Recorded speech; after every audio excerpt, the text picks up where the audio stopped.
எதிர்ப்புகளை அகற்றும் வாராகி வழிபாடு. ஆஷாட நவராத்திரி 6/7/2024 முதல் 15/7/2024 வரை வாராகியை 8 பேர் உருவங்களில் வழிபடுகின்றனர். இது சப்தமாதர், அஷ்டபைரவர், நவசக்திகள் வழிபாடு போலவே சிறப்புடன் கொண்டாடப்படுகிறது.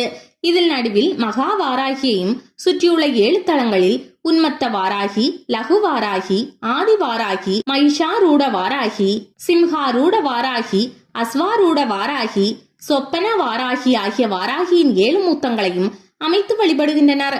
இதை அஷ்டவாராகி வழிபாடு எனவும் அழைக்கின்றனர். பெரும்பாலும் இது சாக்த தந்திரர்களால் நடத்தப்படும் வழிபாடாகும். வாராகி மாலை. அந்தாதியாக அமைந்த இந்நூலில் 82 பாடல்கள் உள்ளன.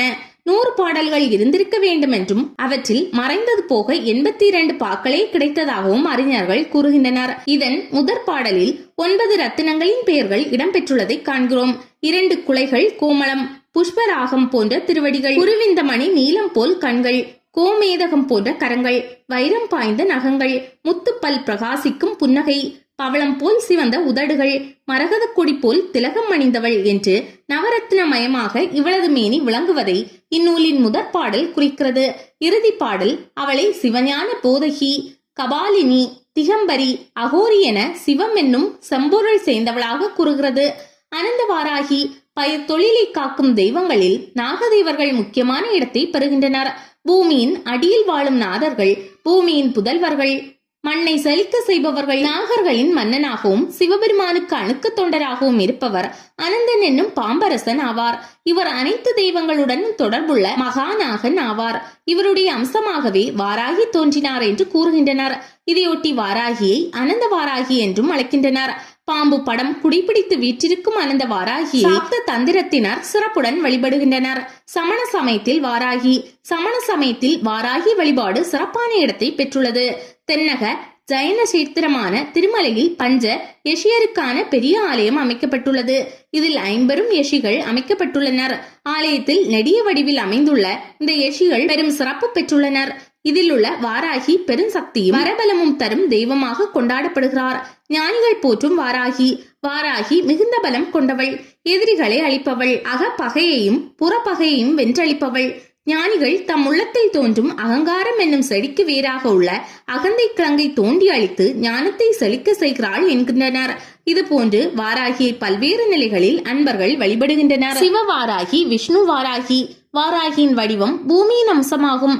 பூமாதேவியின் அம்சமாக தோன்றிய அவளுக்கு சிவபெருமான் உழுவதற்காக ஏற்கலப்பையையும் தண்டிப்பதற்கான உலக்கையையும் அளித்தார். திருமந்திரத்தில் திருமூலர் அவளை உழுபடை ஒருத்தி என்றும் ஈனவர் ஆகம் இடிக்கும் முசலத்தி என்றும் குறிக்கின்றனர். இதன் மூலம் அவள் ஏற்கலப்பையும் உலக்கையும் கொண்டவளாக விளங்குகிறார் என்பதை அறிகிறோம்.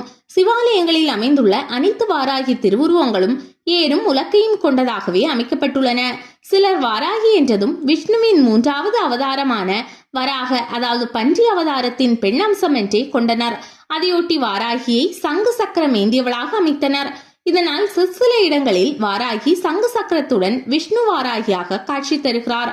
மக்கள் இவளை விஷ்ணு வாராகி என்று அழைக்கின்றனர்.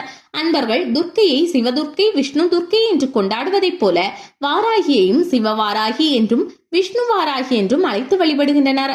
சென்னை அடுத்துள்ள திருமுல்லைவாயில் பச்சையம்மன் கோயில் கருவறையின் மேற்கு சுவர்களில் சிவவாராகி, விஷ்ணு வாராகி ஆகிய இருவரையும் தனித்தனி மாடங்களில் காணலாம். ருத்ரவாராகி.